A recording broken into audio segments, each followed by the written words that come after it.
हम जब भी सरकार के पास जाते हैं सरकार आश्वासन देती है और हमें आश्वासन नहीं चाहिए। मैंने एक बार प्रेस कॉन्फ्रेंस के अंदर भी यहाँ बता दिया था कि हम आश्वासन के लिए नहीं बैठे हैं और ना ही हमें आश्वासन चाहिए सरकार से। आश्वासन हम 14 बार रक्षा मंत्री से मिल चुके हैं, पारीकर साहब से लेके निर्मला सीतारमण हो या राजनाथ सिंह जी हो, इन सब से मिल चुके हैं और मैं खुद मिला हूँ तीनों से। तो ठीक है, तो आश्वासन हर बार लिया हमने, वो लॉलीपॉप चूस चूस के फिर हम एक बार आंदोलन करते हैं, फिर उसके बाद हो सकता है साल लग जाए, 2 साल लग जाए, बीच में 2 साल कोरोना भी आ गया। हम लोग क्योंकि सरकार के वो थे निर्देश थे तो हम घर से बाहर नहीं निकले, कोई भी हमने कुछ भी ऐसा नहीं किया। इस समय अब शांति का टाइम है, सब लोग कर रहे हैं। जब सब लोगों ने कर लिया उसके बाद हमने शुरू किया है। अब हमें आश्वासन नहीं चाहिए, हमें चाहिए क्रियान्वयन की तिथि कि yes you agree with our points. आप कोई कमेटी बनाएंगे, हम चाहते हैं कि सुप्रीम कोर्ट के 3 जजेस की कमेटी बनाई जाए जो कि जवानों के इन मुद्दों के ऊपर हमसे बात करें, इन मुद्दों के ऊपर बात करें और हमारे जो विचार हैं वो जाने। अगर अफसर भी आके अपने उनके सामने कुछ देना चाहते हैं जवानों के खिलाफ बयान, तो वो भी आके दर्ज कराएं ताकि सभी जवानों को पता लग सके कि कौन काले दिल वाला है और कौन काला अंग्रेज है। उन जजेस के सामने हम चाहते हैं कि सरकार जो है 3 सुप्रीम कोर्ट के रिटायर्ड जजेस की कमेटी बनाए, उसके अंदर हम जाएंगे, हम उनको अपने बातें बताएंगे, वो जो प्रश्न करेंगे उनके हम उत्तर देंगे। और अगर अधिकारी चाहते हैं कि वो जाके बोलें उनसे तो वो भी जाएं, हमें कोई परेशानी नहीं है उससे कि वो जाके ना बोले, ताकि हमें भी तो पता लगे कि क्या बोलना चाहते हैं हमारे बारे में, कि जवान क्यों नहीं इक्वल एमएसपी के लिए। वो एक अभी 3-4 दिन पहले मध्य प्रदेश का एक अधिकारी है, कोई लेफ्टिनेंट कर्नल या कर्नल रैंक का, उसने वीडियो निकाला है। वो कहता है कि अधिकारी जो है 58 साल तक नौकरी करता है, उसकी जान को ज़्यादा खतरा रहता है, इसलिए जो है उसको ज़्यादा एमएसपी मिलना चाहिए। अगर वो ये कहता है कि 58 साल तक अधिकारी रहता है, उसकी जान को हमेशा खतरा रहता है, जवान तो 17 साल की नौकरी के बाद चला जाता है, 35-37 की उम्र के अंदर बाहर हो जाता है, ठीक है ना, तो उम्र कम हो गई। जब वो इतने साल तक नौकरी कर रहा है तो उसे ओआरओपी की क्या ज़रूरत है? अगर उसे ओआरओपी की ज़रूरत है तो जो पैरामिलिट्री के इतने घूम रहे हैं, इनकी पेंशन बंद करके रखी हुई है, इनको पेंशन और ओआरओपी क्यों नहीं? इनके लिए ओआरओपी की बात आती है, इनके लिए ओआरओपी की बात आती है तो कहते हैं कि तुम 60 साल तक नौकरी करते हो इसलिए तुम्हारे लिए कोई ओआरओपी नहीं। वहीं पर ये कर्नल जो है ये कह रहा है कि जवानों को जो है 17 साल में चले जाते हैं, ज़्यादा देर तक रिस्क नहीं होता, अफसर को 58 साल तक रिस्क होता है। तो तुम ओआरओपी छोड़ो ना, उसके बाद बात करेंगे। एमएसपी के अंदर वहाँ पर बॉर्डर के ऊपर कौन खड़ा होता है, कि कौन ज़्यादा शहीद होते हैं, कौन ऐसे हैं जो घायल होते हैं बॉर्डर के ऊपर या उग्रवादी वाले इलाके में जो टेररिस्ट के अगेंस्ट ऑपरेशंस होते हैं, उनके अंदर कितने घायल होते हैं, कितने शहीद होते हैं, तो नंबर दिखाएं। हमारे पास 2011 से 2016 तक के आर्मी के नंबर्स हैं, मैं आपको अभी भी दे सकता हूं, आप बेशक इस वीडियो के अंदर डालिएगा। बिल्कुल सर। जिसके के अंदर कितने जवान शहीद हुए हैं, कितने जेसीओ शहीद हुए हैं, कितने अफसर शहीद हुए हैं। 2011 से 2016 का हमारे पास डाटा है, उन 5 साल का। आप अपने आप समझ जाएंगे कि 1000, 1100, 1200 जवान हैं, 300, 400 जेसीओ हैं, 150 के करीब अफसर हैं जो शहीद हुए हैं। तो आप उस हिसाब से देख लेंगे कि हर साल कितने जवान शहीद हो रहे हैं और क्या हो रहा है। और उसी चीज़ के अंदर अब ये अफसर, ये जो अधिकारी हैं कर्नल साहब, ये कह रहे हैं कि अफसर तो 58 साल तक रहते हैं सर्विस के अंदर, तो इनको ज़्यादा जोखिम रहता है। अरे भाई, कौन सा अफसर है जो कर्नल बनने के बाद बॉर्डर की शक्ल भी जाके देखता है? सब पीछे आ जाते हैं एडमिनिस्ट्रेशन के अंदर, क्योंकि अभी इन्होंने चेंज कर दिया। नहीं तो फोर्स के अंदर हमेशा पिरामिड होता है, टॉप में एक आदमी, नीचे भीड़। तो उस भीड़ में से धीरे धीरे करते करते ऊपर जो है एडमिनिस्ट्रेशन के लिए लोग रहते हैं। जो फाइटिंग फोर्स होती है वो वही लेफ्टिनेंट, मेजर, लेफ्टिनेंट कर्नल तक जाते हैं। इवन कारगिल के अंदर क्या हुआ था, इन्होंने यही ड्रामा किया, जूनियर अफसर्स को कैप्टन का रैंक देख के वहाँ पे भेज दिया, और जो कर्नल वगैरह थे इनमें से कोई भी आगे नहीं गया वहाँ पे कारगिल के अंदर। जो बत्रा, ये वो जितने भी शहीद हुए हमारे नौजवान थे, बच्चे थे, तो उनकी उम्र बहुत कम थी, उन लोगों को रैंक दे दे के आगे भेजा गया, क्योंकि जवान के अंदर बहुत ज़्यादा बुलंद होते हैं, हौसला होता है, सब कुछ होता है। तो ये अधिकारी एकदम गलत बोल रहा था इसने जो है, मैं आपके माध्यम से पूरे देश में जो भी आपका चैनल देखता है उनको बताना चाहता हूँ कि ये कोई क्राइटेरिया नहीं कि अफसर जो 58 साल तक है तो उसको एमएसपी ज़्यादा मिलनी चाहिए। अगर एमएसपी ज़्यादा मिलनी चाहिए तो ओआरओपी क्यों मिलना चाहिए? क्यों जवानों का हक खाया? 40 साल तक जब से ये ओआरओपी फंसा हुआ है 1973 के बाद से, 1971 के वॉर के बाद जब हमारी पेमेंट्स वगैरह कम हुई थी, पेंशन वगैरह कम हुई थी, तब से ये केस फंसा हुआ है ओआरओपी का। इन अधिकारी हमारी बात चलाते थे, इन्होंने कभी इसको उठने ही नहीं दिया इस मौके को। और जवान जो थे, जो हमारे जवान थे, उनमें से कोई भी ऐसा नहीं था जो आगे निकल सकता।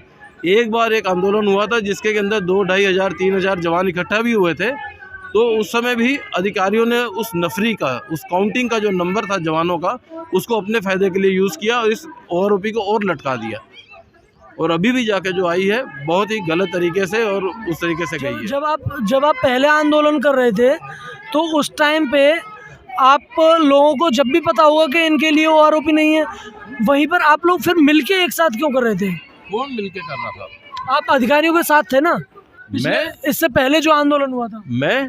मैं जब सेना में था, एयरफोर्स से रिटायर्ड हूँ, कोई अफसर मुझे बता दे कि मैं उसकी साइड था। हाँ।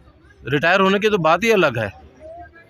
ऐसा कभी भी नहीं रहा। मैं जवान था, जवान हूँ, जवान रहूँगा। और अगर कोई आदमी मेरे को, सतबीर सिंह का था यहाँ पे ढैया, उसी धरने की हाँ, तो वहाँ पे नहीं, उसके पड़ोस में एक टेंट हमने लगाया था, जिसके कि अंदर जो हमारे साबका सैनिक संघर्ष कमेटी के जनरल सेक्रेटरी हैं हरबाल सिंह, जो हमारे अध्यक्ष है प्रगट सिंह, इन सब ने भूख हड़ताल की थी भाई साहब। हमने और हम में से कोई भी नहीं गया। कुछ लोग जो हमसे बाद में आके 2017-2018 ओआरओपी 1 के नतीजे देखने के बाद जुड़े, जिनकी आंखें उसी समय खुल गई थी, वो लोग उनके साथ थे। हम आज तक कभी भी उस धरने में नहीं गए हैं, ना ही किसी से जाके बात करते थे। वो लोग लड़ने के लिए हमारे साथ आते थे, हम यहाँ उनके सामने लगा के बैठ जाते थे और अपने दिल की बात कहते थे। और हमने तो यहाँ तक कहा था कि हम जनरल सतबीर को कहते हैं कि एक मतलब मंच पे आ जाएं, जो ना उनका होगा ना हमारा होगा, एक मंच पे आ जाएं, वो अपने कागज़ लेके आएँ, हम अपने कागज़ लेके आते हैं। उन्होंने जवानों के लिए क्या मांगा शुरू से लेकर आखिर तक, हमने क्या मांगा, वहीं हो जाएगी बात। वो जो बात कह रहे हैं उसमें कितनी सच्चाई है और कितना झूठ है, वहीं हो जाएगा। और ये भी शर्त थी कि जो झूठा पाया जाएगा उसी मंच के ऊपर दूसरी जो जीतेगी पार्टी, वो उसके 100 जूते लगाएगी। आज तक जवाब नहीं आया हमको। 2015 से आज तक बोल रहे हैं हम लोग, आज तक। अभी थोड़ी देर पहले मैंने सुना, इसलिए मैं पीछे से उठ के यहाँ के आया कि आपने कहा कि सतबीर सिंह ने चिट्ठी लिख दी है। क्या चिट्ठी लिख दी है? सिर्फ एक दिखावा था। जब उसने देखा कि 20 फरवरी से जवान बैठे हुए हैं, 3 अप्रैल को जो है पूरे देश के अंदर उनके अपने आदमी जो है उनको छोड़ के भाग लिए। IESL जो कि अधिकारियों की संस्था है, सारे अधिकारी उसके अंदर बैठे हुए, जवान थोड़े बहुत हैं, ठीक है। उन लोगों ने, उनके आदमी जो हैं IESL के, वो जाके अपना दे रहे थे। जब उन्होंने ये चीज़ देखी तो उनकी आंखें खुली और उन्होंने एक मामूली सा पत्र लिख के डाल दिया है। उसके अंदर कोई डिटेल नहीं है कि जवानों को इक्वल MSP मिलना चाहिए। जवानों के ओआरओपी में भेदभाव है जी। वो ओआरओपी 1 में भी था, अभी भी है, और हमको पूरा ओआरओपी नहीं मिला। What is this? Give the details. आपने ओआरओपी 1 में क्या था जवानों के साथ? आपने क्या वहाँ पे जाके अंदर 2014 में हुई थी वो रैली रेवाड़ी की, 2014 में जनरल ऊपर बैठे थे मंच पर, जवान बैठे थे दरियों पे, ज़मीन पे। उस समय आपने बंद कमरों के अंदर, जो आज प्रधानमंत्री हैं उस समय चीफ मिनिस्टर थे गुजरात के, उनके साथ क्या सौदा किया कि उस 2014 के बाद जितने भी कानून बने हैं अफसरों को हर चीज़ के अंदर yes yes yes. Disability pension जो थी वो स्लैब सिस्टम से दी थी पे कमीशन ने, लेकिन अफसर्स ने मना कर दिया। उसके बाद पेमेंट के ऊपर आ गया कि आपकी जो बेसिक पे है उसके परसेंटेज पे मिलेगा। उसके कारण सरकार को इतना बोझ पड़ा है, सरकार ने कैसे मान लिया। जवान कोई चीज़, कोई लेटर भेजते हैं सरकार के पास, तो वहाँ से जवाब आ जाता है कि 7वें पे कमीशन ने ये किया है, हम इसको चेंज नहीं कर सकते। जब अधिकारी कहते हैं तो आप कैसे हर चीज़ चेंज कर लेते हैं? जो भी सुविधा होती है, वो खाने का उन्होंने बंद किया था कि पैसा नहीं मिलेगा, ये होगा ration in lieu of money, ये सब नहीं होगा। तो इन्होंने फिर हंगामा किया और अफसर्स ने वापस उसको चेंज करवा लिया। कैसे चेंज करवा लिया भाई? जवान कुछ लिखते हैं तो आप सीधा लिख के भेज देते हो कि भाई ऐसा है कि 7वें पे कमीशन ने लिख के दिया है और हम लोग जो है इसका कुछ नहीं कर सकते। सो आई एम सॉरी सर, जो भी सुन रहे हो, आप लोगों ने अफसर्स के साथ में क्या पैक्ट किया है, क्या आपने उनके साथ बातें की हैं बंद कमरों में, वो पूरी जनता को, पूरे देश के पूर्व सैनिकों को बताया जाए कि किस लिए ऐसा हो रहा है कि इनके लिए ओवरओपी भी दे दिया, ये भी दे दिया, वो भी दे दिया। जवानों की हर बात के ऊपर उनको काटा जा रहा है। उनकी ओवरओपी में देख लीजिए आप, इतने हज़ार करोड़ है, सरकार से पूछिए कि कितने हज़ार करोड़ जवानों को दिया लगा उसमें से, और कितने हज़ार करोड़ अफसर्स को दिया गया है। आपको अपने आप पता लग जाएगा जवानों को कितना है, कि कई रैंक्स को एक पैसा नहीं मिला है, और कई अफसर्स हैं जिनको लाखों के एरियर्स आ रहे हैं, 2-2 लाख 3-3 लाख के, मतलब उनको अपने एरियर्स के अंदर ही 6-8 लाख रुपए आएगा, क्योंकि 4 बार में एरियर आना है। अच्छा सर, मैं वापस से जो जहाँ से आपने शुरू करा था मैं ख़त्म भी वहीं पे करूँगा। आपने कहा था कि अगर हम सुनाना चाहें तो सरकार को एक दिन में सुना दें, तो आपकी क्या रणनीति है एक दिन में सुनाने की?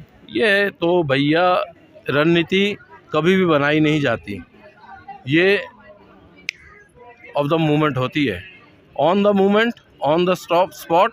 क्या हम कर सकते हैं वो सरकार भी जानती है, ऐसा नहीं कि सरकार नहीं जानती। हमारा 9 तारीख को वो था, मेरे पास इंटेलिजेंस से फ़ोन आया कि भाई हरपाल सिंह जी आ रहे हैं क्या। Who is Harpal Singh? एक छोटा सा नायक है, एक छोटे से नायक है सेना का, उसके लिए और किसी के लिए नहीं मेरे से पूछा गया, उनके लिए पूछा गया। क्यों पूछा गया? ठीक है, हम अपना कोई भी मूवमेंट इस तरीके से नहीं करते हैं। ये जो है, हमको सब कहते हैं गरम दल के, तो हम अब सबको दिखा रहे हैं कि हम गरम दल के नहीं हैं, हम नरम दल के हैं। 50 दिनों से यहाँ शांति से बैठे हैं। ये सरकार को समझना है कि इस शांति को ज़्यादा हिलाए ना, क्योंकि पानी ऊपर से स्थिर है, नीचे बहुत हलचल है, तो उसके लिए ध्यान रखे सरकार भी। धन्यवाद।